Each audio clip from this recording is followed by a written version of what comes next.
So I'm just getting ready for bed. Just crawled into bed and my room is nice and cool. My teeth are nice and clean. And so am I. And I wanted to share with you some beautiful facts. Some of the most interesting, most amazing, inspiring, awful, maybe terrifying, maybe consoling facts about the universe that we live in. It's immense, perhaps infinitely so, and we only see a small portion. The part of it that light has been able to so far traverse. But I know you, just like me, are inspired and amazed. And let's just zone out and let's put aside any worries of the day tonight. And let's just drift into the cosmos of our mind as we think about the celestial phenomena out there.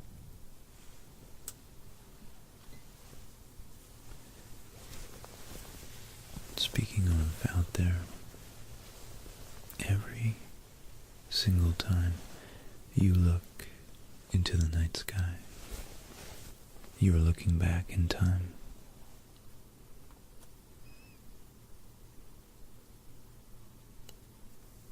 The nearest star to us is four light years away.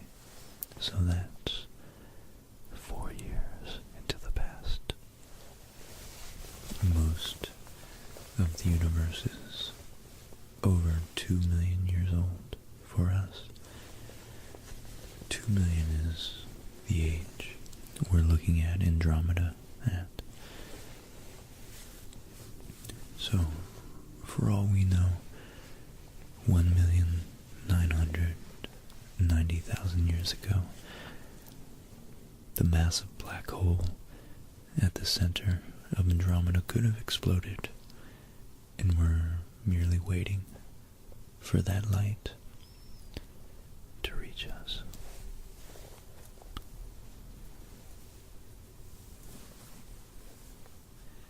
And in fact, using the miracle of science, the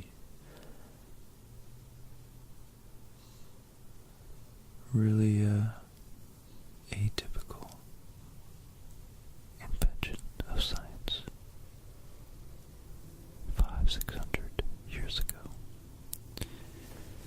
we're able to look through the Hubble telescope billions, not just millions, but billions of years into the past. And if we look far enough back,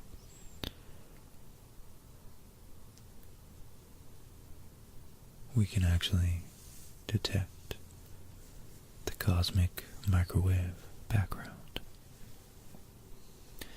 After the Big Bang, the universe was unimaginably hot.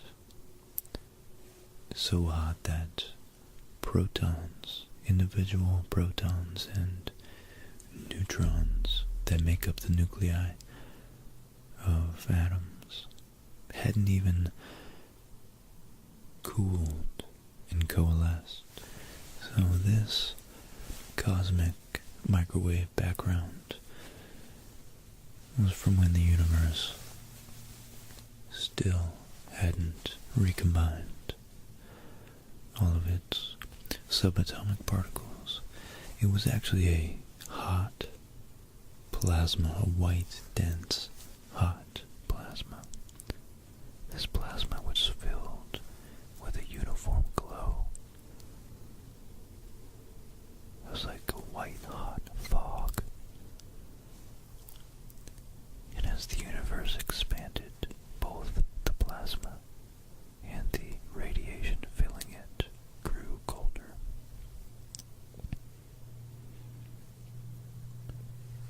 And when the universe grew cool enough, the protons and electrons combined to form neutral hydrogen atoms.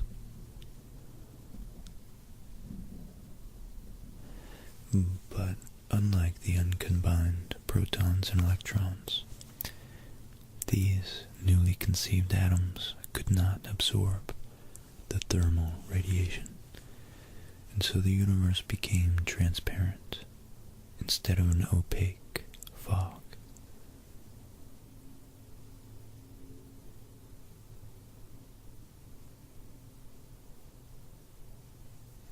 This is known as the time of the last scattering, and it actually appears on our old CRT television sets when it's tuned to a dead channel.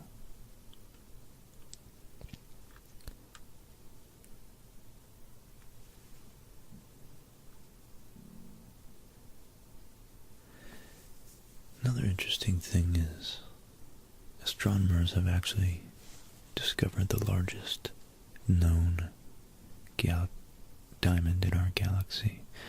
It's a massive lump of crystallized diamond called BPM 37093. They named it Lucy after the Beatles song Lucy in the Sky with Diamonds. It's found 50 light years away in the constellation Centaurus. It's about 25,000 miles across.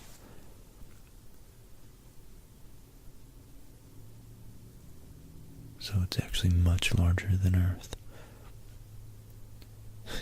And it weighs in at 10 billion trillion carats.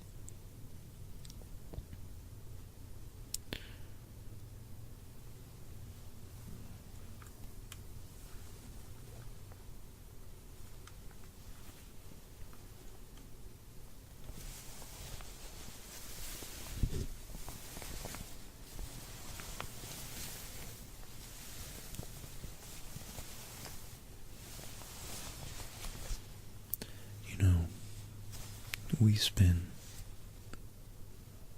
electrons spin,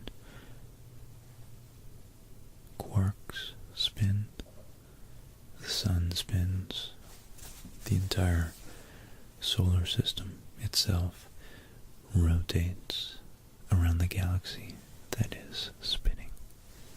But the fastest, the absolute fastest thing in the universe that spins are neutron stars. And pulsars are actually a particular type of neutron star that emits a beam of radiation which can be observed as a pulse of light as the star spins. For a long time, astronomers thought that these were actually artificial beacons, lighthouse, signposts, navigational beacons for transgalactic or interstellar aliens to organize their bearings around. But as we've begun to observe a little more in depth, we've realized that these are naturally occurring phenomena, but nonetheless, even some of our satellites orient themselves in space using these very ostentatious physical celestial phenomena.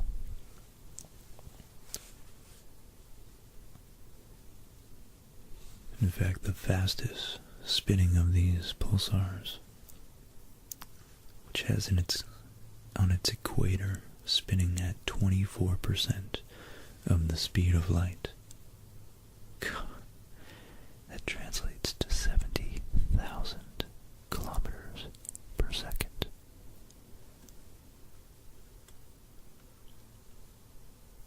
And these neutron stars, they're not just spinning fast. What's crazy is that they're so dense that a spoonful of neutron star weighs 1 billion tons. 1 billion tons. And speaking of dense objects, perhaps in the future we would be able to make black holes and then slowly absorb the Hawking radiation given off from it. If we were to collapse the entire mass of our Earth down to about the size of a marble, it would collapse in on itself, eventually to become a black hole. One thing that's really cool to observe, if you're lucky enough to be somewhere without light pollution, is that the Andromeda Galaxy, the closest large, comparable sized galaxy to our Milky Way, is actually 6 times larger than the moon in the night sky from our vantage point. 6 times larger than the moon, than the full moon. And it's still 2 million years away.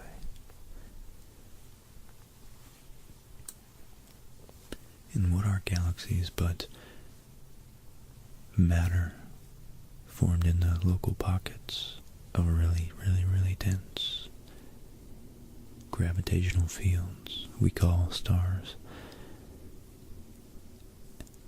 And when these stars explode, after they've been fusing atoms for billions of years, many times those regurgitating, those compellingly large explosions, they spark, they initiate the collapse of new nebulous clouds into flat rotating disks that eventually condense into new stars. So out of these new stars, most of the masses, these nebular systems, most of the mass is reformed into new stars, but some of them are formed into planets. And those planets, on those planets, biology like ours has formed.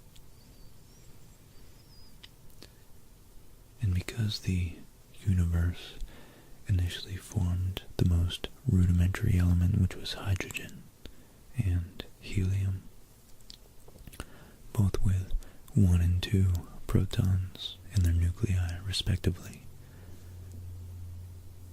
all the other matter, carbon, oxygen, iron, phosphorus, potassium, all the larger ones, everything else was created in those stellar explosions, either nova or supernova.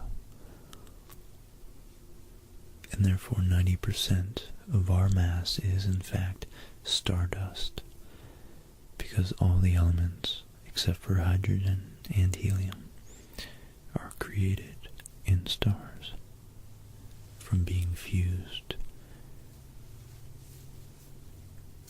I think that's fantastic. And the 10% of our body that isn't star stuff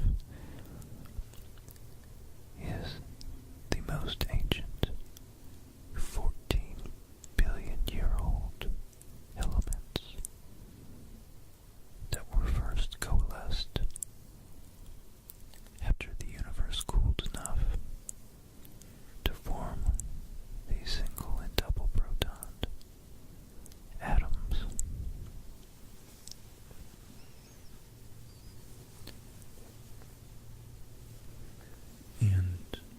pretty, God, it's really just majestic to imagine that there will be a time, maybe 100,000 billion years from now, like 100 trillion years from now, that our universe will be so evolved and will have used up most of its material and matter in our stellar fusions.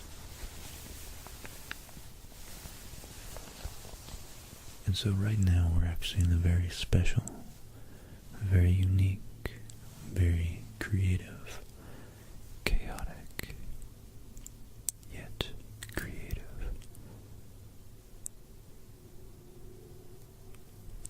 point of the universe. Stars are being formed every day, and some astronomers' best estimates say that nearly 270 million stars are created every single day. Every single day.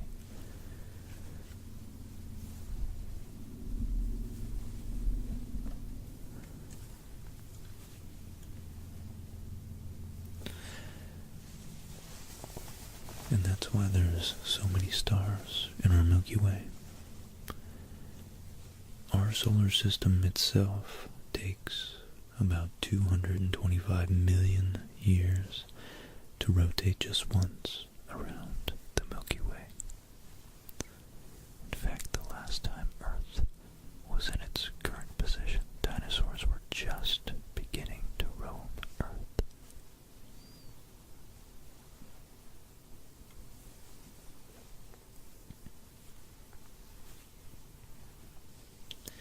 We always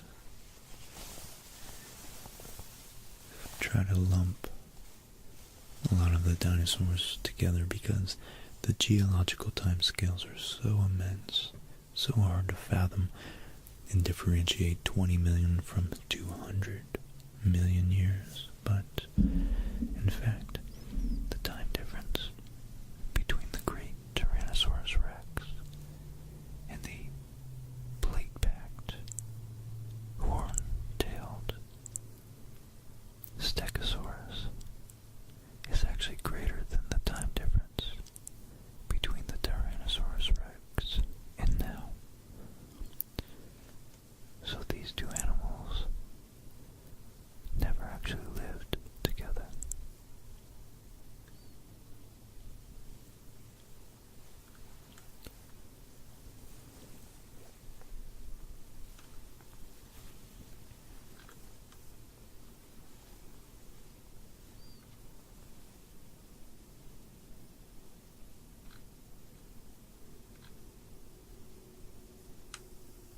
I think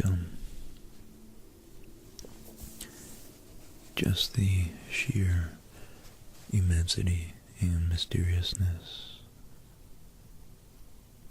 of our cosmic environment, both far and near, is enough to keep us going for days. But if we turn it into ourselves, in our biology on Earth, so many just humbling, profound facts as well, such as there are more bacteria that live and work in 1 linear centimeter of your lower colon than all humans who have ever lived on Earth. In fact, it seems like by mass we're mostly bacteria, which makes you think just how dependent we are, and just how complex our biological and biochemical structures are.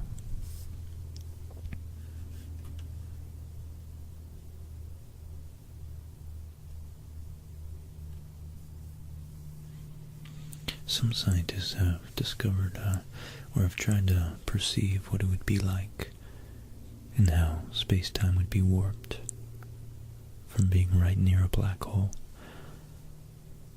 And it turns out that if you could look out from inside a black hole, you would be able to not only see the entire universe in one small patch of sky, but you would also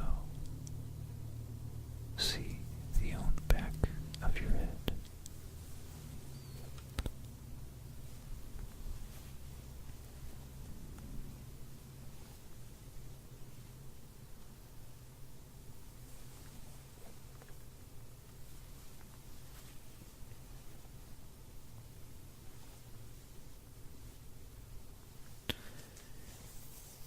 You know, another interesting thing about our Earth is that its rotation is slowing at a rate approximately 17 milliseconds a century.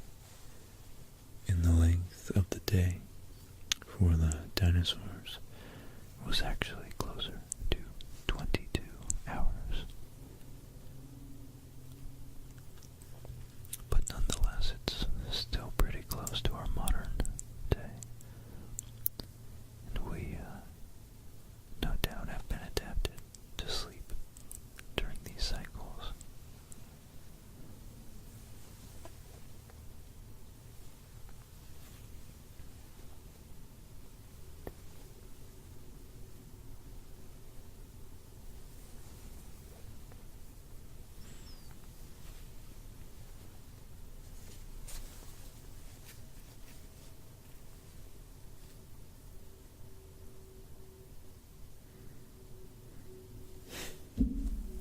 Here's a fact. A funny fact about time. If we had a sufficiently powerful and precise telescope to be able to look at a mirror placed not 4 light years away like our nearest star, but 22 light years away, we would be able to watch the Apollo landings on the moon in real time next year.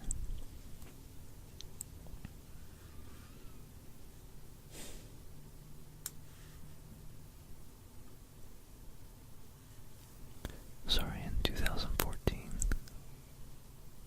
That would have been 44 years after the 1969 moon landing.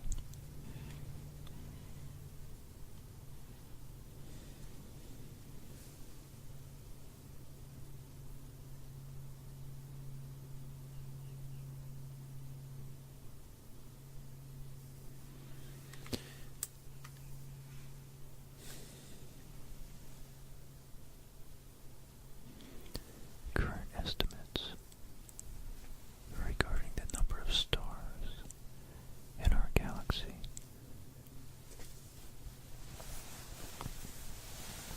are up to 4 billion stars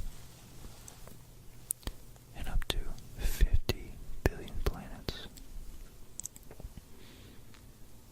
So if even 1% of those are in the Goldilocks zone, there's possibly over 500 million planets.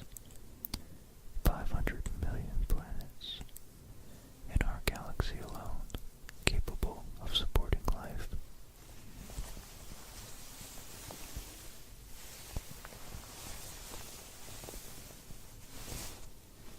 I think that's just so, God, that's so profound.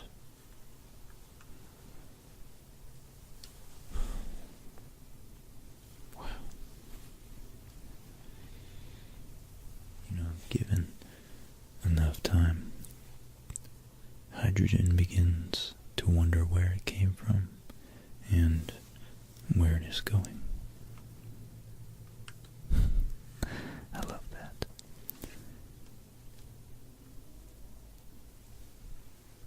If you really want a large perspective on yourself, you're currently on a 4.5 billion-year-old spaceship, a self-sufficient, organic, complex spaceship.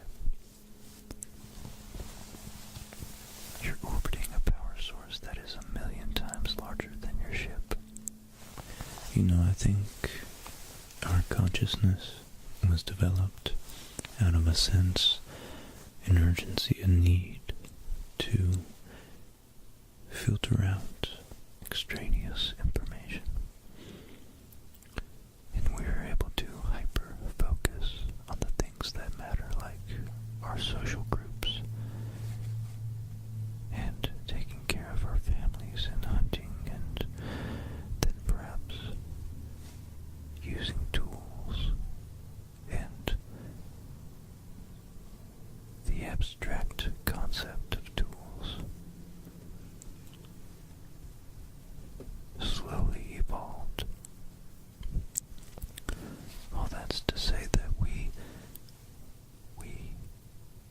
can't possibly conceive of everything in the universe, but we're doing a pretty darn good job of it so far.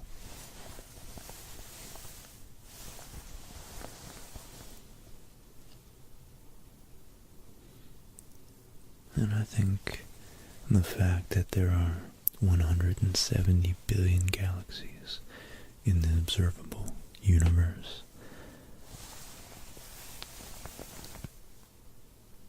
lends some credibility to the one of the things we can perceive is that there may very well be much more life out there.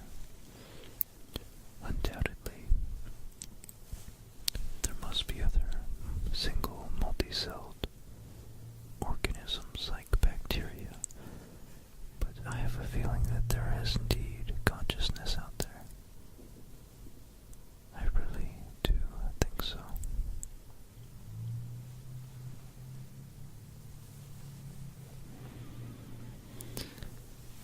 Because the universe, as entropic as it is, gravity is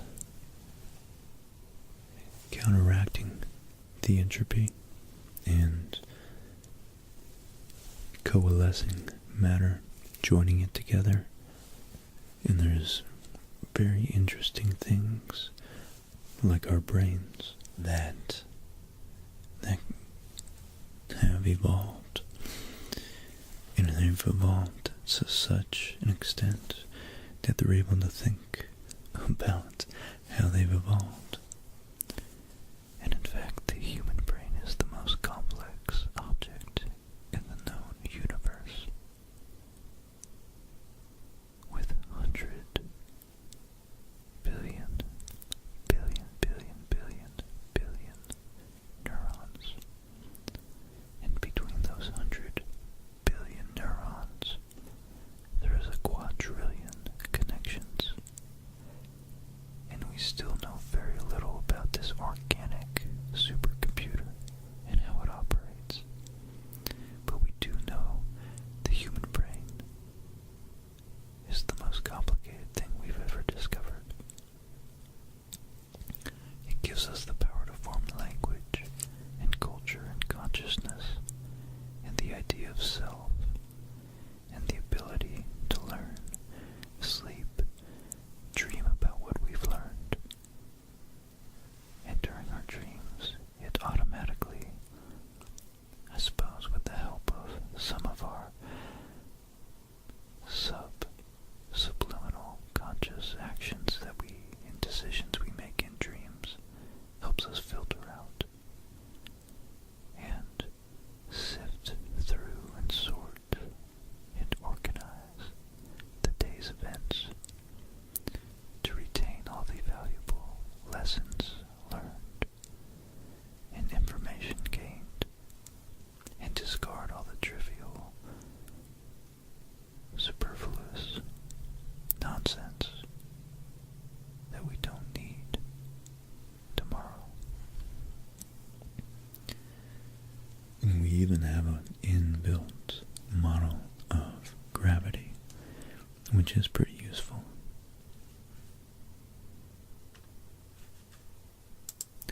Now this whole time, as far as I know, I'm gonna edit this so that you've been looking at the Voyager spacecraft record. In the Voyager spacecraft, well, there's actually two. And NASA engineers actually considered more than 10,000 possible trajectories for these spacecraft, because this is our first attempt to reach out into the unknown and try our best to put our best foot forward and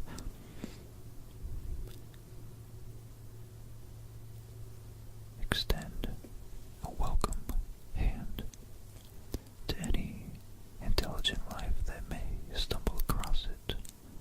So the NASA engineers decided to do as many things simultaneously with this profound mission, which extended our culture to the stars, extended our culture all the way out into the galaxy. In our first attempt, the engineers needed to chart a precise course that would take the Voyager close to the planets, but not so close that the next leg of the journey was compromised. And actually, Voyager 1 was able to fly close enough to Saturn and Jupiter and still be propelled towards interstellar space.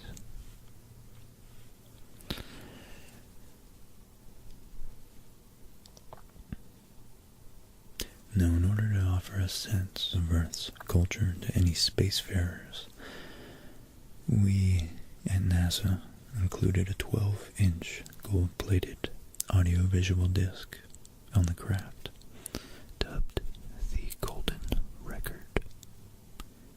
This disc contains a variety of content that was chosen by a committee chaired the late Carl Sagan. The disc includes photos and drawings, spoken greetings in many languages, and music, and other natural Earth sounds. For the convenience of any alien life form that discover the golden disc, NASA included a cartridge and needle for playback. However, the extraterrestrials will first have to figure out how to build a record player and a speaker. Including that technology would have added too much weight and bulk. So Ann Druyan, Carl Sagan's spouse, recalled that telling humanity's story was a sacred undertaking. She and Carl Sagan, in their group of, as she calls them, half a dozen very flawed human beings, had taken it upon themselves to represent humanity as a culture and as an aesthetic, to explain to anything that might be out there who and what we're all about. They arrived at the idea during a meeting of the American Astronomical Society in January of 1977. The Voyager probes would launch in late August, so representing the entirety of human achievement in a single recording would have had to be done quickly. So the group, as humans are wont to do, divided the labor. John Lomberg was in charge of assembling pictures of Earth. Timothy Ferris selected the music and Andrew Ian, the project's creative director, and later the co-writer of Cosmos, of course, oversaw the record's Sounds of Earth. Linda Salzman collected greetings from people around the world, and Sagan himself served as the liaison between them and NASA. The team set about researching, talking to historians and artists and ethnomusicologists. They reached out to political groups, documentarians.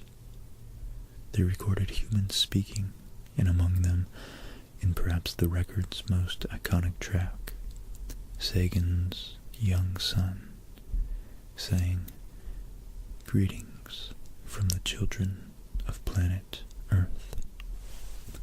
Greetings from the children of planet Earth."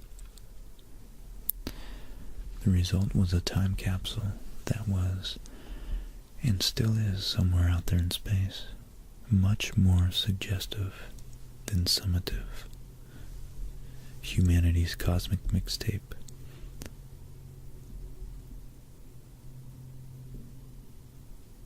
It's blasted from Earth in 1977 with the Voyager spacecraft. The record shares the tweetings of birds, the calls of humpback whales, and the hootings of chimpanzees. It includes Salzman's work spoken. It includes Salzman's work spoken greetings of Earthlings rendered in 55 languages, starting with the Akkadian, spoken in Sumer about 6,000 years ago, and culminating with Wu, a modern Chinese dialect. And there's 90 minutes of music, including classical tunes from cultures around the globe.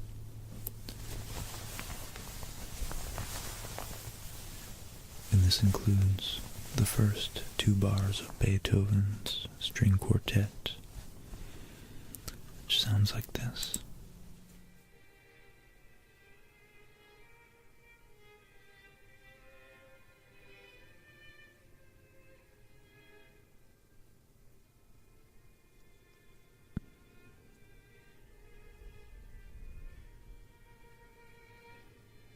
The first 2 bars of Beethoven's string quartet, number 13 in B flat. So the golden record is encased in a protective aluminum jacket, along with a cartridge and a needle. And both include symbolic instructions explaining the origin of the spacecraft and indicate how the record should be played. And ideally, the record is played at 16 2/3 revolutions per minute. The logic of all this is simple. It will be tens of thousands of years, if ever, before either Voyager can make a close approach to any planetary system that lies beyond our own. The spacecraft, as Carl Sagan puts it, will be encountered in the record player only if there are advanced spacefaring civilizations in interstellar space. So on the round circle, you can see it's actually binary code defining the proper speed. 3.6 seconds per rotation to turn the record. Each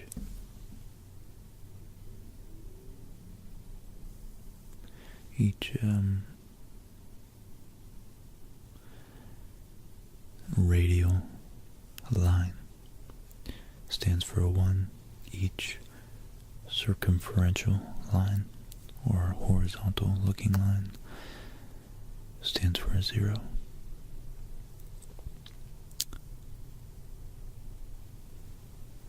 And the binary code to turn the record. And the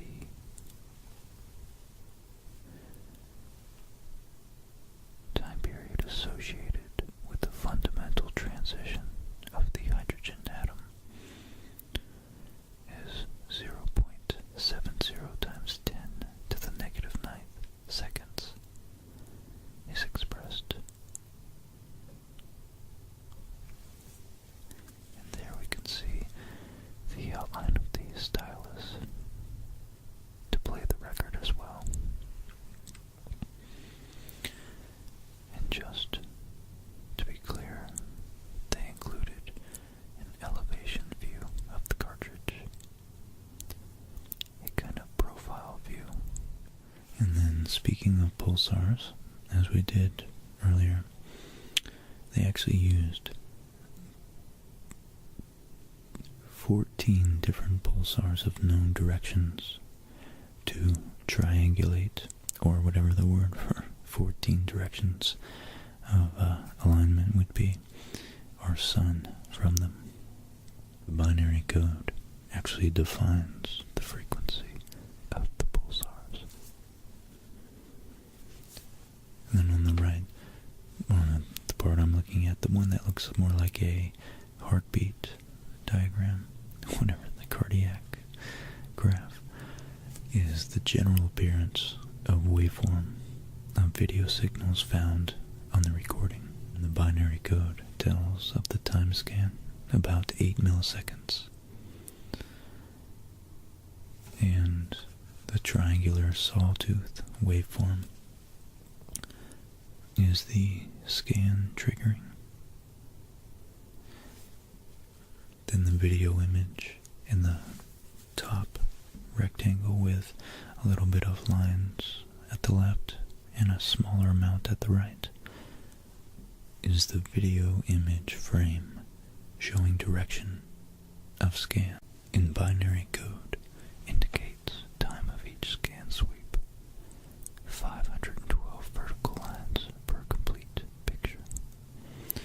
And if properly decoded, the first image will appear as a circle. And then lastly, in the little barbell at the bottom, 2 circles connected by a line, is the diagram that illustrates the 2 lowest states of the hydrogen atom. The vertical lines with the dots indicates the spin moments of the proton and electron. The transition time from one state to the other provides the fundamental clock reference used in all the cover diagrams and decoded pictures. So that's just really very cool, very simple, pretty quite brilliant actually, that they knew they could stick with a constant. Something that's a constant across the entire universe, or at least that we have observed would be a constant in our galaxy. The fundamental time it takes for the hydrogen atom to transition from one electron configuration to the next least energetic state.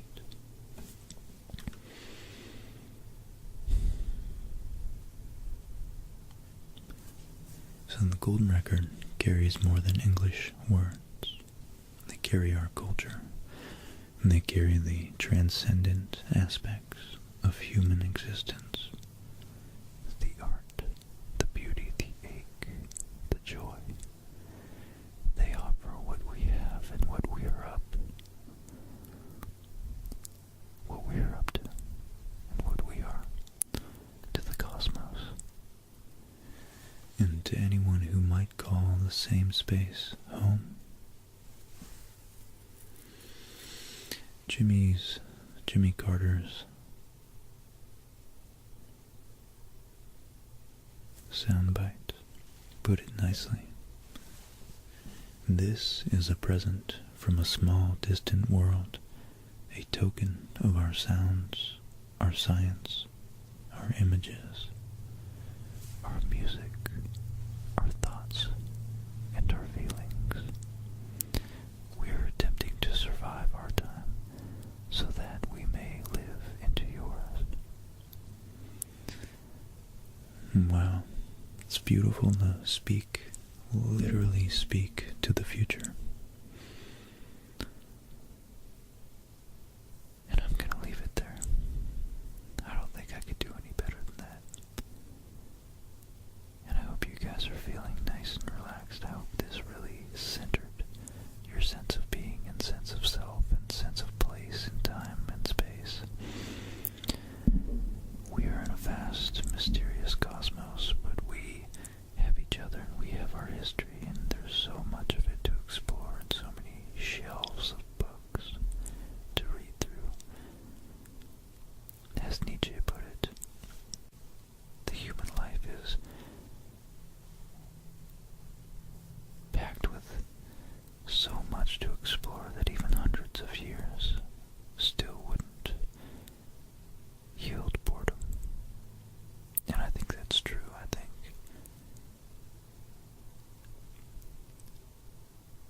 our capacity to think, discover, explore, condense and synthesize information into what we already know. The act of exploration, the act of sharing the exploits and the treasure from what we have explored and from the things that we have created from the unknown is what makes and what continues to drive us to search around that ever enticing corner we have yet to turn. So I hope